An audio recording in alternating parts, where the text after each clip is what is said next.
trickle down her chest. She likes the warm feeling as it goes over her breast. And in the beginning, I didn't really know her as well as I knew her as the relationship. Man, Cassie is I would be like, oh, I don't want to do this today. Oh, I can't think. I got bladder. You got to cut water on or something like that, just to make her think I couldn't do it. But the truth is, it's disgusting, bro. Like, what man wants to have sex with a woman after you urinate on them? I'm from the projects. People used to piss in the staircase. I know piss smells once it gets old. It's yellow. It's nasty. It's nothing sexy about urine. So I told her this after maybe a year of her asking me. I just got tired of it. I said, yo, why do you keep asking me to urinate on you? Do you really like that? So she breaks it down to me again, how she likes the warm urine going over her chest and flowing down her breast over her nipples. Like, she was really descriptive to the extent where I could tell she was into this. But I remember I looked at her and I said, yo, check this out. If you want me to urinate on you, we're not gonna have sex, because that does not turn me on. It's nasty. Honestly, I would never sleep with a woman who had urine on her. It's freaking disgusting. So if you want to have sex, fine. We're not going to urinate. But if I urinate on you, we're not going to have sex. She said, damn, that's all you had to say, because I definitely want to have sex. So now Diddy comes in the room. He asks her what we're talking about. She says, oh, he doesn't want to urinate on me because it turns him off. Did he ask her what you feel about that? She said, I want to have sex with him. He doesn't have to urinate on me. And they never asked me again. I couldn't see her honestly liking urine on her. I couldn't grasp that concept in my head, so it wasn't something I could do. And I never did it to her. Never called her, never verbally abused her during sex like Diddy would ask me to call her, like B and ho. I never talked to her that way. Never was abusive to her, choking her, never spit in her mouth like she used to ask me to spit in her mouth, never urinate on her. I want to say that my approach with her was more of a softer lovemaking type of sex. And I think that's why she liked me, because I was delicate with her. You would think that she would actually urinate on her after the session. Then she'll get in the shower. That's crazy, man. Shorty was with that nasty work, bro. Like, she was with that nasty work. I mean, like, we having sex for days and I'm dumping it up, bro. She's not cleaning up, taking a shower. She's not doing none of that, bro. Thinking about it now, I feel really nasty, because I realize how much the drugs Molly and E affect your psyche, where you're not conscious of certain things you're doing. But those freak offs used to be kind of nasty, because for like days I would be coming in Cassie and she wouldn't even wash. She would just be walking around the room like it was regular.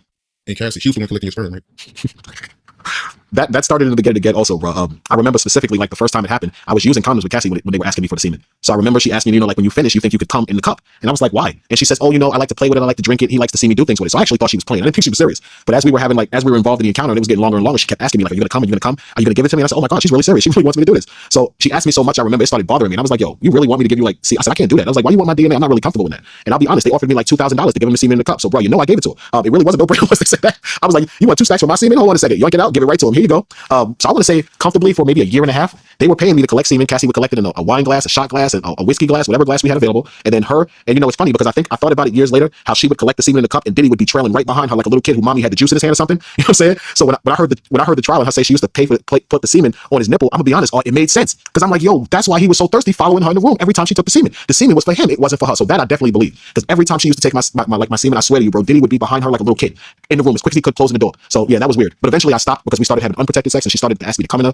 You're dealing with these drugs. All right, I'm gonna be honest. I'm gonna take accountability. I should have made better decisions. I was younger. I was thirsty for the money. She's a beautiful woman, and I was high off of these, like sexual inducing drugs. So I made some bad decisions, and I just, started giving her what she want. I slept with her so long. I'm not catching any diseases. She's showing me paperwork. You want me to dump on you, baby? No problem. She's telling me she's on the pill, so I'm doing it. Worst mistake I ever made, bro. If I could take it back, God, I wish I could take it back, bro. Because Diddy used to follow her in that room, bro. Again, like a little kid followed his mommy for the juice bottle. I swear, right on her heels as she was going in the room. So when I heard that part of the testimony, it made 100% sense. I believed it. Bro said Diddy was following her around like a kid for a cup of juice.